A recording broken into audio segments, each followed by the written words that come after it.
Viral debrief. Easy, easy, easy, easy! Oh my god!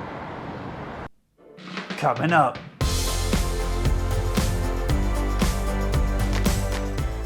Hey 7-4 crew, welcome back. If you don't know me, my name's Kelsey. I'm a 747 pilot. My channel, 7-4 Gear, is all about aviation.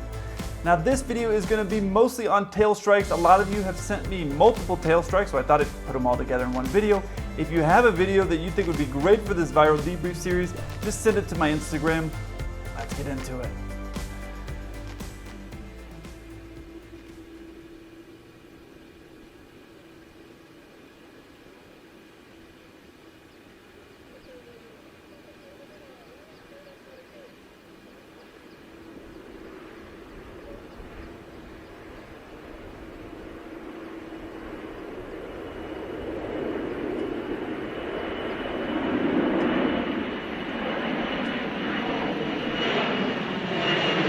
I was really trying to look there when the plane was going over if you could actually see where the tail strike happened on the aircraft. But from this far away, you really can't see anything at all. This clip is kind of unique because it's a mix of viral debrief and air traffic control versus pilots, because I have the audio that's going on with the pilot and air traffic control after the tail strike happened.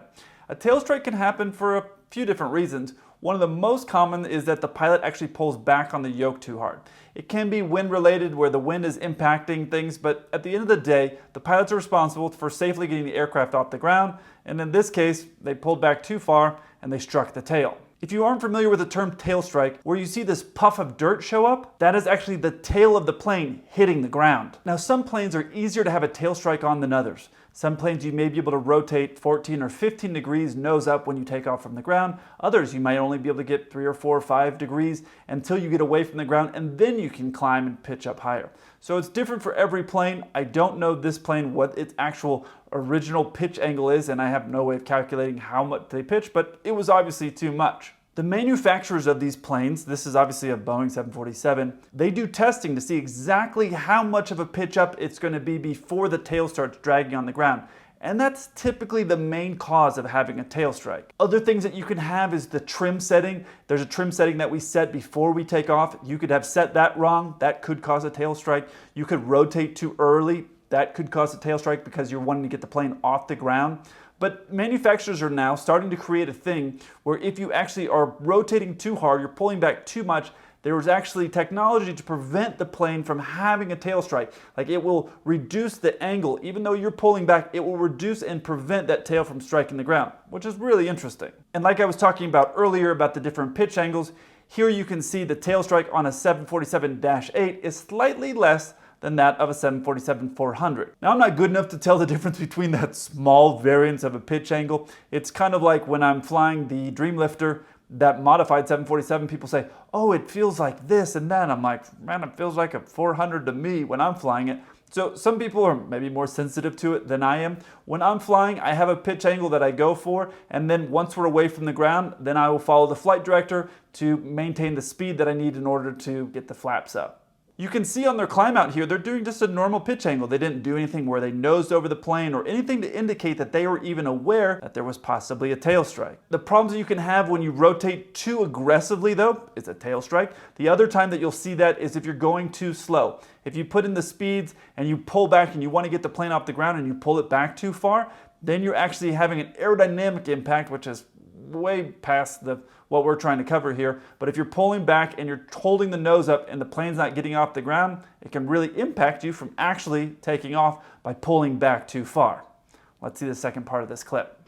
Cargo Jet 1328, car. Yes, sir, go ahead. Roger, on rotation, I saw a puff of smoke or something like that. I'm not sure if it's a dust or smoke from your tail. Confirm you had a tail strike? No sign near Cargo Jet 1328, standby. Okay. Cargo Jet 1328, contact Tokyo Departure 124.2 and report any further comment to Departure Control. Copy that, 124.2, Cargo Jet 1328. Cathay 006 narrow tower runway is now 16 right is closed. Runway 16 right closed for inspection due to possible debris and execute missed approach. And maintain 4,000. Now you may be thinking, how did this pilot not even know that their plane had a tail strike? Now, I've never had a tail strike. I'm not planning to have one. I know there's some people who would probably love to see me have one so they could viral debrief me, but luckily I haven't had one, but we're going to talk about how you might know. Luckily, if you become a pilot, they have already thought of everything. They don't want the pilots coming up with their own solutions. The engineers are going to know more about this aircraft than they are. So, a tail strike can be identified by a noticeable bump or jolt, scraping noise from the tail of the airplane, or pitch rate stopping momentarily. On something like a 747, if you were to hear the tail scraping from a couple hundred feet away, on top of the roar of the engines as you're taking off, on top of the fact that you probably, hopefully, have noise-canceling headphones, if you're able to hear that scraping, things are going really bad. And I think that's why they put this section here where it says about cabin crew being part of identifying the noise. That is definitely a call that you're going to want to make during the sterile environment.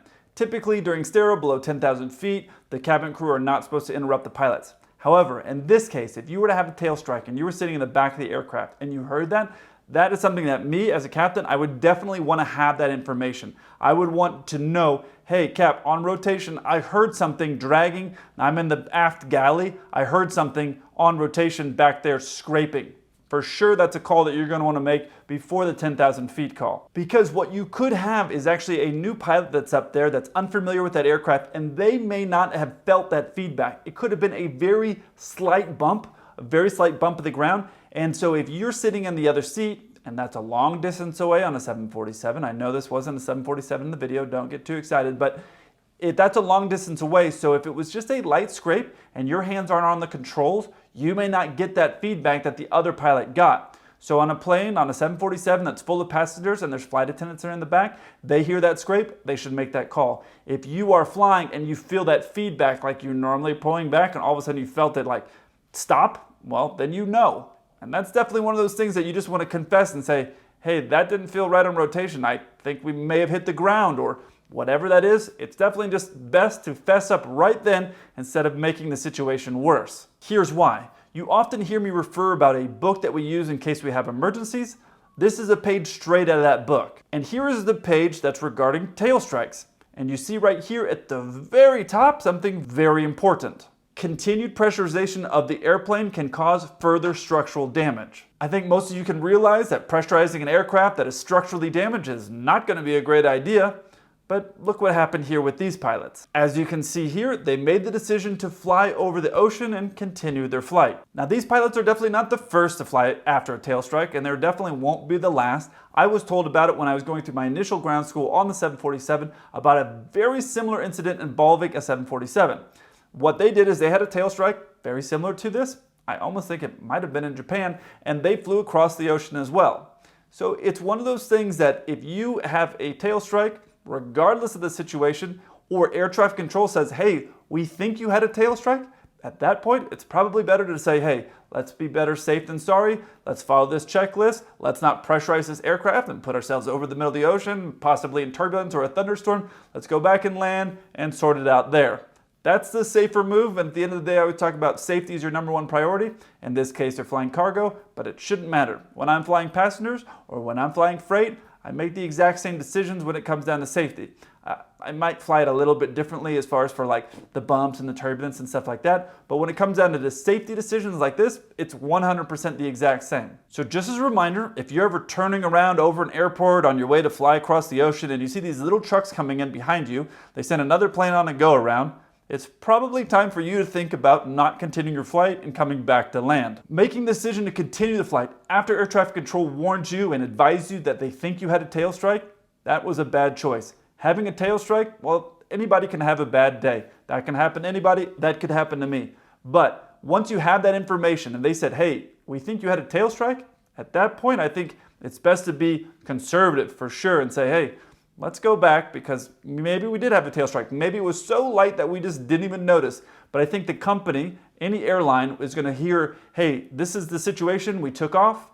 We didn't feel anything. Air traffic control advised us that they thought we had a tail strike.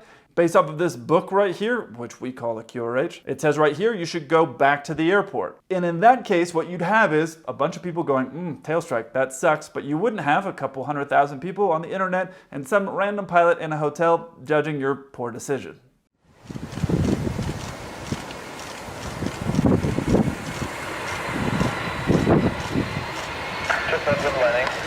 Man, it's kind of a short clip, but something that might surprise you is that having tail strikes during a landing is actually more impactful and possibly more dangerous to the aircraft than having one when you're taking off. Something that's happening here is sometimes when your plane is coming into land, it starts to sink really fast. And so you flare more to prevent the plane from slamming into the ground. So that's just a natural reaction from a pilot. Your plane is sinking in towards the ground, and as a pilot, you know, pull back, keeps your plane from going down, and you want it to go up. That's a natural reaction, but that can be very dangerous. Imagine what would happen if the tail of the plane were to impact the ground right here, especially when you factor in the fact that the pilot is actually pulling back, so he's pushing the tail down even faster than the plane is sinking into the ground. Now, different airlines have different strategies as far as how they want to handle the gusts and windy days. Some airlines, like mine, will keep in a bunch of extra speed as you're coming into land. And with keeping that extra speed in there, it prevents from the plane settling or sinking really fast. A lot of times you end up landing, going very fast, but that's better than the plane falling out of the sky, which is kind of what happened here, and then pilots just go through their natural gut reaction as pull back. I'm sinking too fast. The problem is exactly what you saw. They almost hit the tail. This is something off the internet from Boeing, and you can see what it says right here. Do not hold the airplane off in an attempt to make an excessively smooth landing. Now, have I done this exact same thing that you saw in this video? Yeah, I have done literally exactly that situation. I can remember it very clearly in my mind right now. We were coming in, it was a windy day, the bottom of the plane really started to drop out. The difference was from what I did and what this pilot did here is that when the plane started to drop out, I just naturally, instinctively added a little bit of power. By adding some power, that helped push the plane forward a little bit and stop the sinking impact, and that helped get the plane to move forward and stop that slamming effect that was going to happen if I had just kept at that pitch angle. However, if you take that slamming impact, that's going to be a lot better than pulling the nose back even more and slamming the tail on the ground.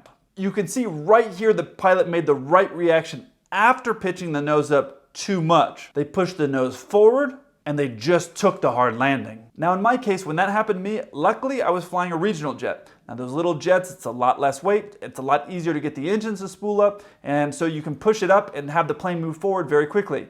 That strategy on a 747 maybe wouldn't have worked out as great.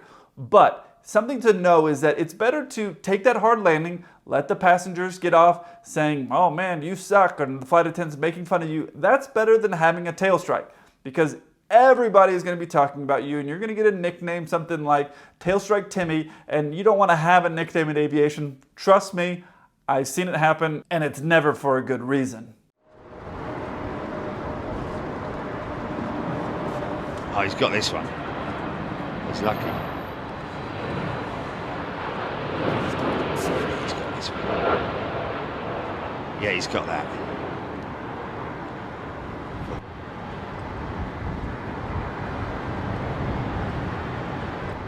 Easy, easy, easy, easy! Oh my God! Chili!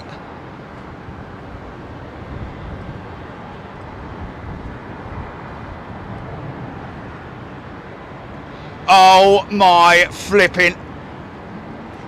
First, I'm not sure if this guy is sponsored by the hotel or it's just something that he does in order to be able to record for free off of the roof or balcony or wherever he's recording from.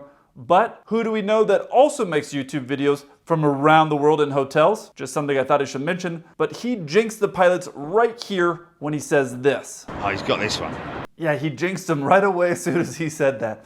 So while the last video before this one was the pilot trying to hold it off the ground, this is actually from the pilot trying to get away from the ground during a go-round. That's what caused the tail strike on this one. This is from the same paper from earlier, and you see right here it says, over-rotation during a go-around. When things don't go as planned during a landing, you do a go-around, which is exactly what these pilots did. That is the right move. What surprises me though is just how high the wing got. It got so high that it pushed the other one very close to the ground, and that's what caused the go-around. You can see the windsock right here isn't running exactly down the runway, but it doesn't look like it's at a full 90 degrees either. Could be the camera angle, but you can see right here they're doing a pretty good job keeping the wings level for the landing. Keeping your wings level on landing is something I wish I had learned earlier, but something that gets taught during flight school is when the wind is, let's say, coming from the right side, get your right wheel down first. They don't want to have your wing blow up like you saw right here. So they'll tell you, get your right wing and your right wheel down and touch the ground first, then your left, and then your nose. That's something they get taught. But when you do it on bigger jets, it doesn't work out the same. So the wings aren't level right here, which causes the right tire to touch down first. He's trying to keep that right wing down, which is where the wind is coming from, and I understand that. But that throws him back in the air, probably because he has too much speed or energy. And then as the energy dies out, he hits really hard on the ground. Now, to this point, the pilot hasn't done anything wrong. They've touched one tire down early. They were coming in maybe a little bit too fast. They've had a hard landing.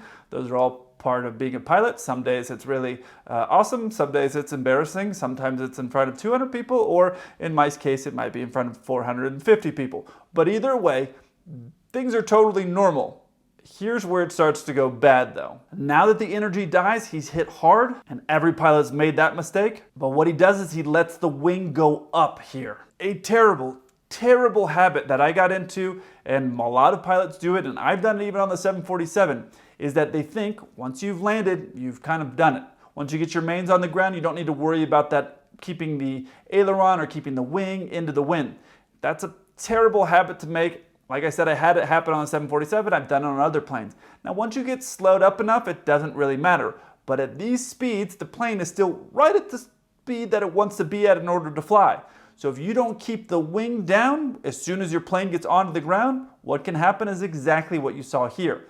The wind on that wing is still moving really fast. So if you get a gust, that right wing, it still wants to go fly. And that's exactly what happened. And if your right wing is going up, well, your left wing is going to go down towards the ground, and nobody wants to have a wing strike. So when the wing goes up, you see the decision was made to do a go-round. And you can see that because the nose of the aircraft now pitches up, which was the right decision.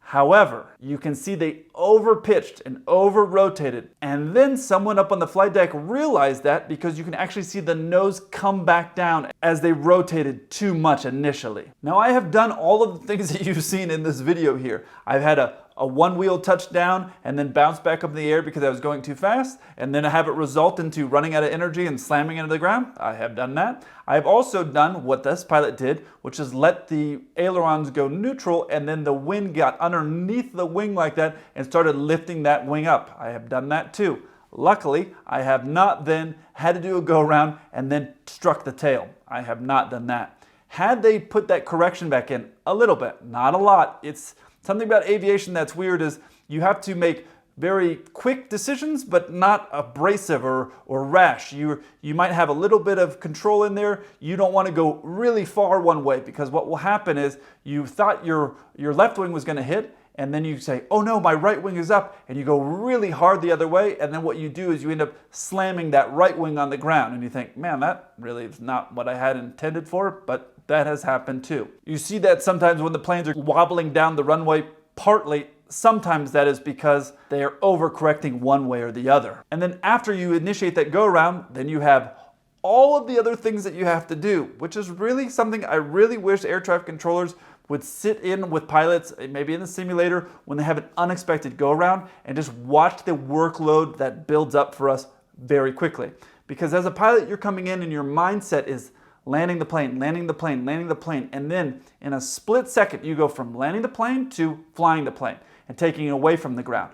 And everything changes, and a lot of things have to happen. Both pilots, the workload increases a lot. And then you have, on top of all of that, air traffic control saying like, what's the reason for the go-around? Also do this. Hey guys, do this thing. While the pilots are trying to fly the plane and re-automate the plane. It's not anything like when you take off. When you take off, you have a plan in mind. When you do a go-around, you're now listening to what air traffic control is telling you while trying to get the plane configured up to continue to fly. Which takes us to this point, which I think you know what we're going to talk about. If you've watched a bunch of my viral debriefs, you know what I'm going to say here. Please don't forget to put the gear up. If you've enjoyed this video, I know for a fact you're going to like one of these too. I look forward to hearing from you. Until then, keep the blue side up.